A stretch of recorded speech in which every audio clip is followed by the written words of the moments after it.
Hey guys, you're watching Daniel and Gian Talk, and today we're going to be doing a full review of the, what year did this come out, 2011? 2011, yeah. 2011 feature film, Baishe Srabon. It's a Bengali thriller. Is it a thriller? I don't know if I'd consider it a thriller. It's labeled, according to Wikipedia, as a psychological thriller. Psychological thriller, okay. Directed by Srijit Mukherjee. Probably saying his name wrong, but, you know, I'm trying. You're trying. That's what. He's super popular. We've reacted to like every trailer that he's done because of Reddit. So thank you, Reddit, for. Oh, is he Hemlock Society? Yeah. Same director. Okay. Same director, yeah. There's a lot of stuff I liked about it visually. Took its time. It did take its time for sure. Which I always complain about other Indian cinema not doing, like like Ratsasan. If Ratsasan took its time like this movie, it would have also been 5.5 hours long, but it might have been a more complete story you know. Yeah. But that film had a story, and arguably this one kind of didn't. This film made me appreciate Seven that much more. Like, it just made me realize how perfect Seven is. Got it. Because all of my critiques are basically what Seven does perfectly well. Right. And then, so if you haven't seen Seven, I highly recommend Seven. We brought up Ratsasan, which we reviewed last week if you want to check it out. A lot of the shortcomings in Ratsasan, they were here as well, but for different reasons. Like what? Well, the main issue I have is kind of giving away the misdirect. Like making the misdirect pretty obvious, you know what I mean? So that because it's so obvious, you're not fooled anymore. You know, the ending isn't as shocking because, for example, they catch the guy, you know, or they find him dead. The guy commits, quote unquote, commits suicide, and then you look on your and you see there's 30 minutes left. There's 30 minutes left. So you know. Yeah, so I'm like, all right, and you knew, and it felt like it was way too obvious too. It felt like too heavy-handed. Like, I know the movie's not over. This was like too easy, and I felt the same thing with Ratsasan. Like, a lot of things happened like too soon. Right. And then, well, we knew we still have 45 minutes left, so we knew, like, we're not getting the resolutions that we thought we were getting. I don't know. That's the kind of stuff that bothered me, and everything was like procedural. It was as procedural as you thought so. As the villain at the end. I felt. See, I didn't think that. I got bored by it, and that's a sin word to say, to attribute to any film, is to say you got bored, because of one reason and one reason only. Right. The film forgot about the serial killer. And yeah. you know why, as by the time the movie ends, you understand why you forget about the serial killer, because technically you're not forgetting about the serial killer, because the serial killer is in front of you the whole fucking time. But I'm sorry, I don't know. It makes me feel conflicted. Well, there was things, and there I feel like they might be misdirects as well. Like, the whole romance angle gets thrown in, and there's no like payoff for it at all. And no. I almost feel like it's a distraction. Like, I was thinking, like, the guy that, like, is actually the guy in the friend zone, I was like, okay, we keep seeing this guy. And then I was like, all right, how does he play into this? And he didn't end up playing into it at all. I mean, he does. They both do, because they're the ones who attribute the most to the misdirect by interviewing the poet. Yeah. You know, by making it seem like he's the bad guy, right? To us as the audience members. But I meant more along the lines of him and the investigator, or whatever the guy's, you know, Sukhjit. Was it Sukhjit or Abhijit? Because there was definitely camera moments between them, you know, and I felt like there were shots like, okay, something's going on, because obviously, like I said, there was 30 minutes left, and I was like, oh, someone else is gonna die. No, I agree. And I don't know. Because of those kind of things, it kind of reminded me of Ratsasan, because I felt like Ratsasan tried to misdirect you as well, but didn't do the best job of it. And then at least with this misdirect, I didn't just start laughing at the movie. Exactly. It was a violent movie.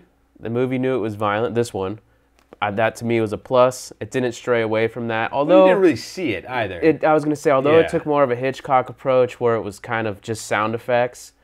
Speaking of Hitchcock, POV is on huge display. I really, really appreciated his understanding of POV, and I'm talking about the director, because a lot of people, me included, I learned this the first week in film school when I did my first movie, that when you use POV shots, you're not supposed to do it with multiple fucking characters in one scene, because there's only one character who has a scene. It's like this character, it's this character's scene. So if you see the POV, like the very beginning of the movie. You never see the girl's POV, the prostitute's POV, because it's not her scene.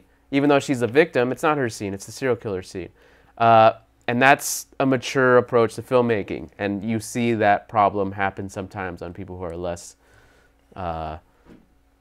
what's the word I want to, less knowledgeable on that aspect of POV.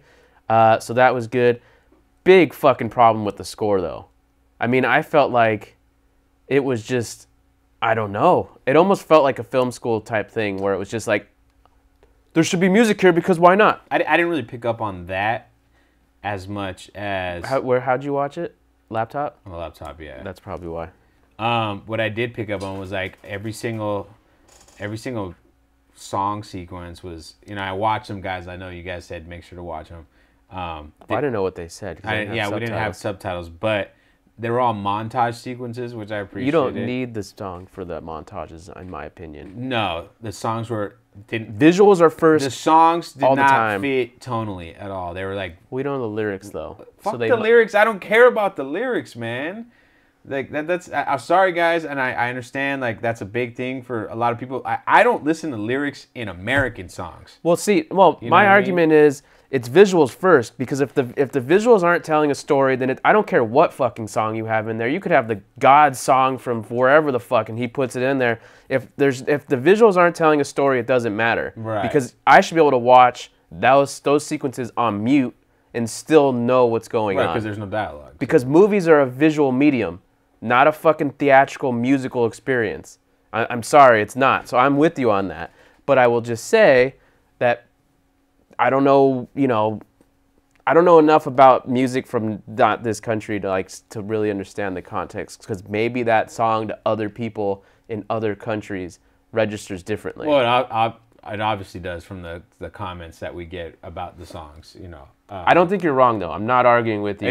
I just have to say that I think there is some validity to people saying that. I'm not saying. I'm saying for me personally, like I said, I don't listen to when I listen to bands, me either. I listen to lyrics.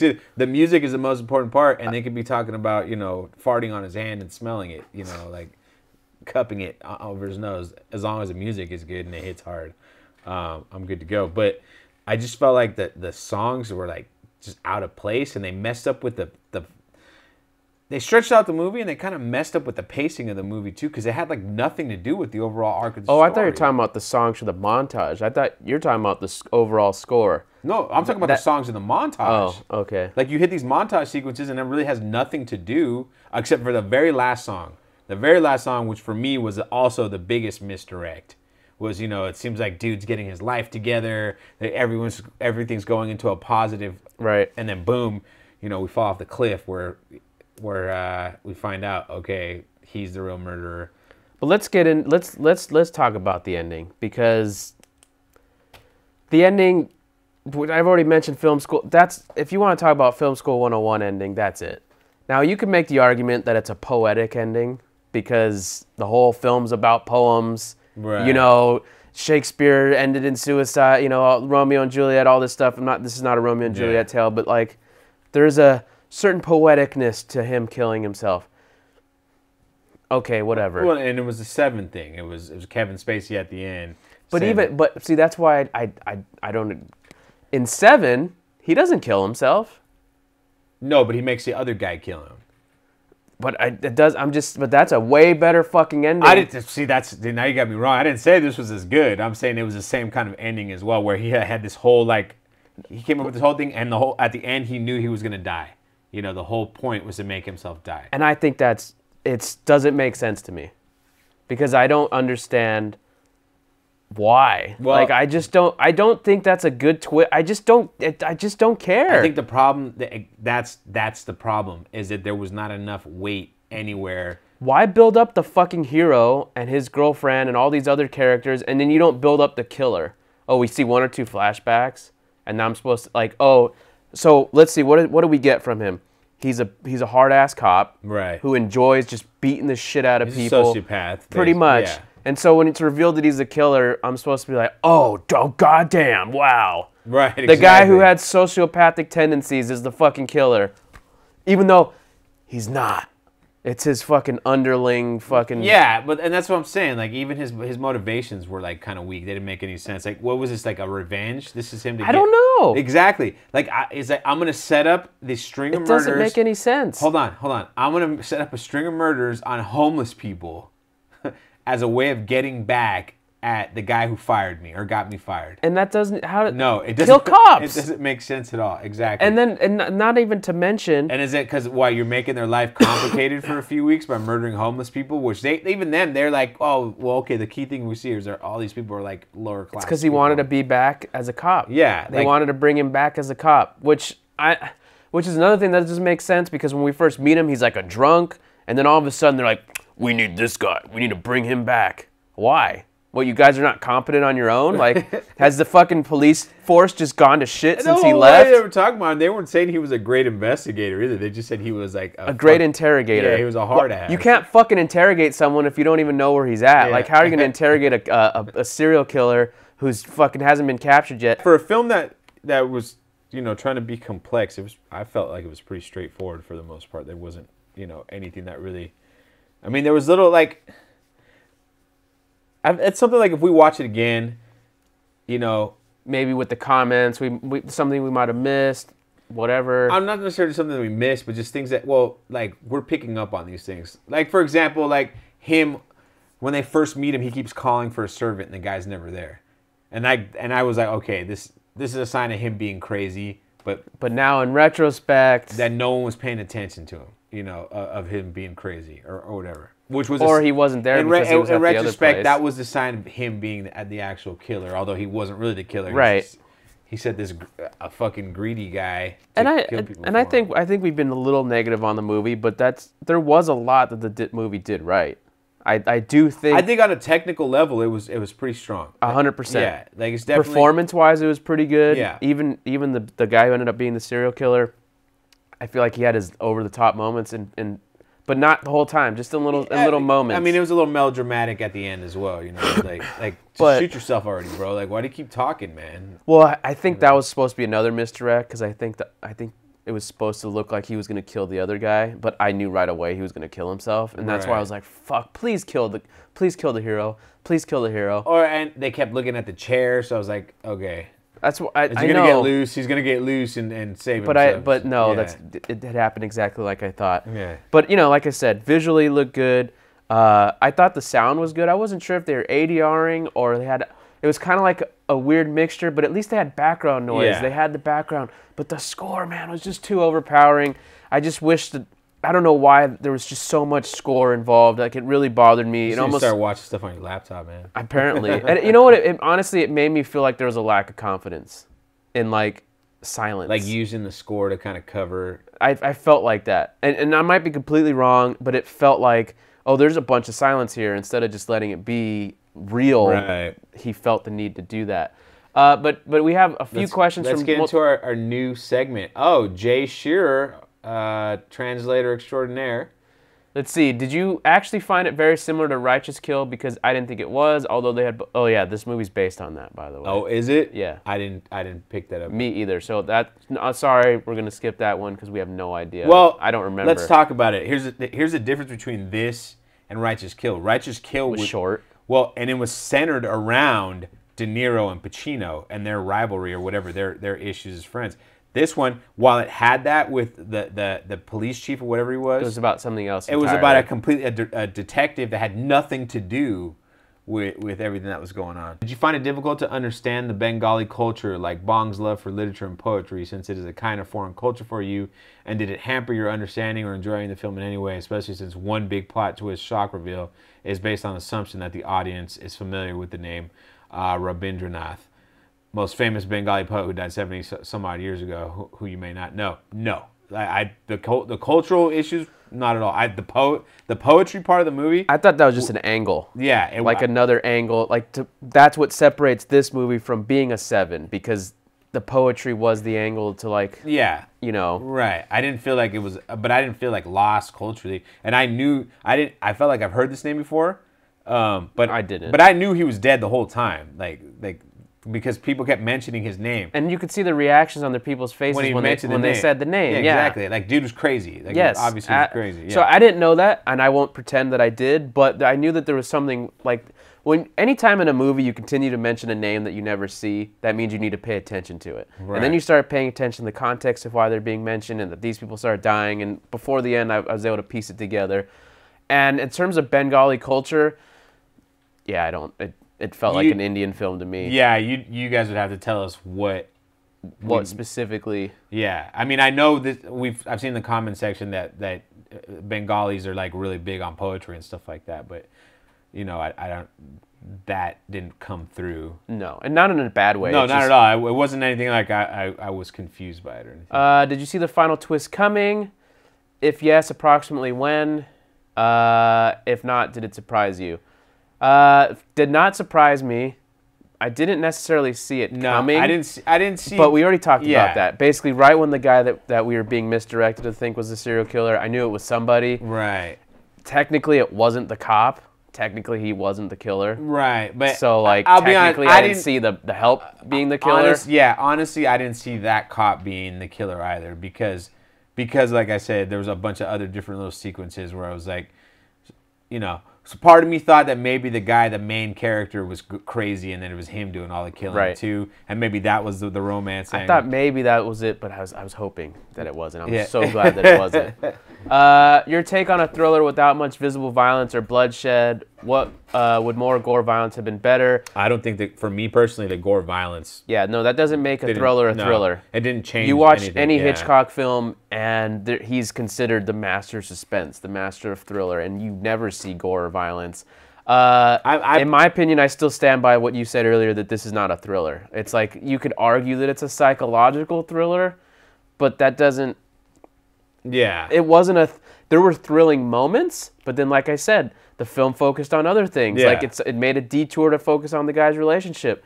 You do that enough, then you're losing the thrill aspect. You're deflating the tension so much that you literally have to build it all the way up to square one again. I'd kind of like to know why he chose to do that as well. Like, is it because it was expected? Like, is this a commercial film compared to his other films? Like, you know. You have to let us know in the comments. Yeah. Your take on direction, especially when Reddit bongs have shoved most of his work down your throats enthusiastically. Overrated, justified, underrated. I keep seeing this word bong. I don't know what it means other than a water pipe, you know.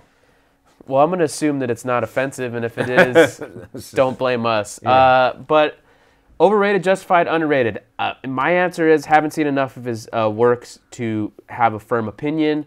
If this is his best film, I don't know. Yeah, we'd have to watch the other stuff, and I mean, he's not bad. This is, you know, I don't think it's anything I saw was bad. This film is 8 years old now, so you know, in 2011 it could have been pretty damn. Yeah, exactly. Great. And I'm hoping that everything that's come out of that has just gotten better and better. You know, like that's what you always want. You want your favorite directors to improve with everything. Correct. We've already answered number 6, so number 7 was the motivation and procedure that he followed to achieve his final goal of the actual criminal mastermind logical or contrived? I feel like we answered that too. Yeah, but you know, I don't think it was logical. It was a bit contrived. By Pritam Banerjee, do you find the motive strong enough, taking into account the character of the perp? No, I think that's one of the biggest complaints. That's one of the biggest fails of the film is like the motivation was never there, so you're never connected to any of the characters really, and that's a big problem. Like just thinking about it, I feel like the whole relationship thing was to try to make a deeper character because all the characters are so superficial. And I think that's an issue because you don't spend time with them. You just see him in that authoritative role or beating the shit out of someone. Or having him discover dead bodies. Right. That's not enough to develop a character, in my opinion. Bong Creations asks, did the literary and mythological references in Baishe Srabon hamper your cinematic experiences of watching the film? I think we already answered this as well. As you aren't aware of most of the references and the Hungry Alias movement that the film incorporated, or did you enjoy it because you came to know about a lot of new things about Indian culture? I'll be completely honest with you. I did not learn anything new from this. So if that was a heavy element of the film, right over there. I mean, I feel like every fucking culture has poets. So I don't feel like this is something limited to them. Now, these may be their specific artists and things like that, but I've never, honestly, I've never been a fan of poetry. Well, it's not even that. For me, well, reading all the fucking, listening to them talk about this was left at the bottom. I'm like, I don't give a fuck. Like, I'd rather, that's why I like Seven, because Seven appealed to the Christian part of me that I can, the seven deadly sins, right? Yeah. And it was a very physical manifestation of it. Here's glutton, here's a fucking fat guy, whatever.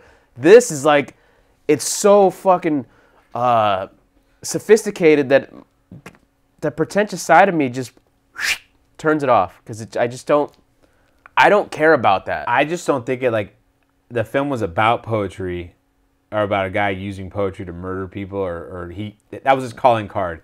That's leaving poetry. But I don't feel like it was a part of the film. It wasn't like... It was, though. But it wasn't. It was a part of his... It was a part of his killings, but I would agree that it wasn't a part of the overarching narrative of the movie. It was a part of the investigation. That's what they were connecting. That's how they were connecting it. That's how he was able to misdirect people. Yeah, but it wasn't like... I don't think the actual film itself had anything I would 100% agree interwoven into it. Question 2. Unlike other Indian films, the song in this film carries a story forward, and in some songs the lyrics carry a meaning which adds the aura of the film as its rhyme. I mean, we already answered that. Yeah. And I'll just repeat it again.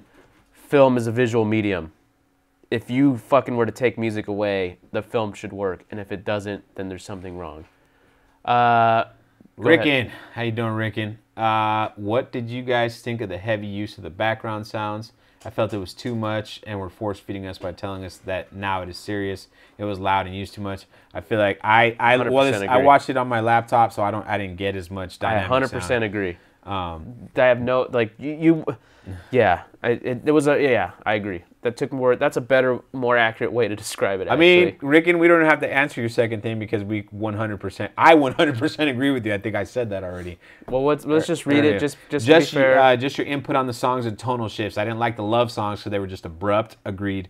It would have been great if they subtitled on the song part because I liked all the rest. The tone shifted a lot and we were just out of nowhere. Some moments would be funny, but next it would suddenly be serious. Yeah, I agree. Yep. I don't think the tonal shifts were as severe as in Ratsasan, because there was some moments in that one. I mean, obviously they're two different genres, but that was just the last serial killer movie we reviewed. That's why I'm bringing it up, guys. Where those tonal shifts were like, all of a sudden it became like a straight up comedy. Yeah. Where you're like, okay, this is kind of, Yeah, that's the one thing I would say about this film is like there was never like this over the top moment where I was like, oh my god, like this is. No, it actually stayed pretty consistent the entire time in terms of tone.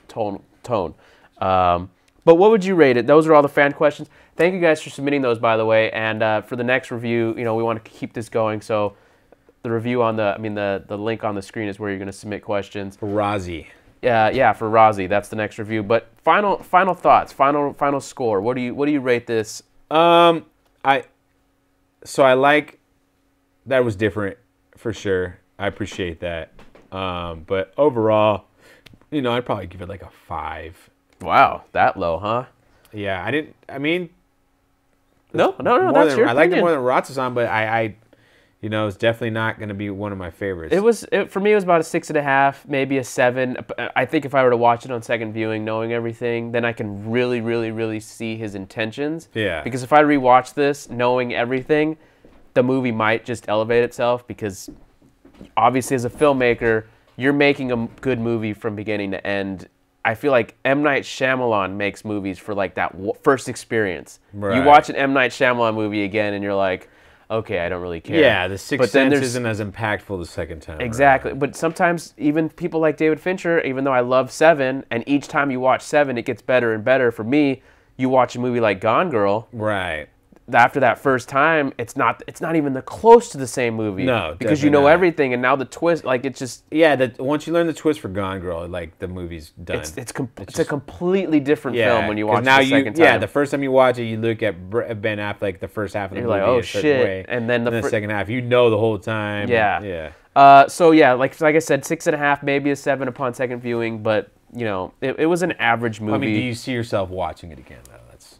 I don't know. Maybe if I watch other movies of his and I start to see his style a little bit more, or maybe just watch more Bengali films in general, Because, you know, I feel like there's certain Hindi movies that when we first started out with, we were like, whatever, this is bullshit. Like Bahubali. In retrospect, Bahubali is not a bad Tamil movie. Right. Especially based on the Telugu, bullshit. I think it's Telugu. Is it? Well, I know it came out in multiple languages. Yeah. Either way. Well, someone's going to get mad if we had, Whatever. Who gives a shit? You get what I'm saying? Bahubali is better than a lot of other fucking films that have come out. We like Bahubali, No, I didn't hate it, but if I would have watched it today, I don't know, maybe I wouldn't have been as hard on it. Right. Because now I start to understand where it sits in the pantheon of all the other shitty fucking movies that I've seen so far in the last 2 years. Right. You know, and it's not the worst movie, but that's all. But yeah, no, overall, would you check out another film of his? Yeah, no, I definitely would. I'd like to see I'd like to see a newer one and see that how hotel one. Yeah, I want to see that. See he's progressed. But what did you guys think of the movie? Do you guys think of the review? Do you guys think we're fair? Do you think that we're too harsh? Do you think that we're wrong about the whole idea of film's a visual narrative and that the songs are secondary? Oh, and then also like talk to us about. Obviously, there's mention of cultural things in there. Let us know what we missed culturally speaking, or the things that went over our head that we're not picking up on because we're not familiar with the references. I feel like I didn't really miss anything. I didn't feel lost, but there could be something important there that went over my head, and we'd love to hear your thoughts on it. But I think that's gonna do it for us, guys. Thanks for watching. Don't forget to tune in next week for Rozzy full movie review, and we will see you next time.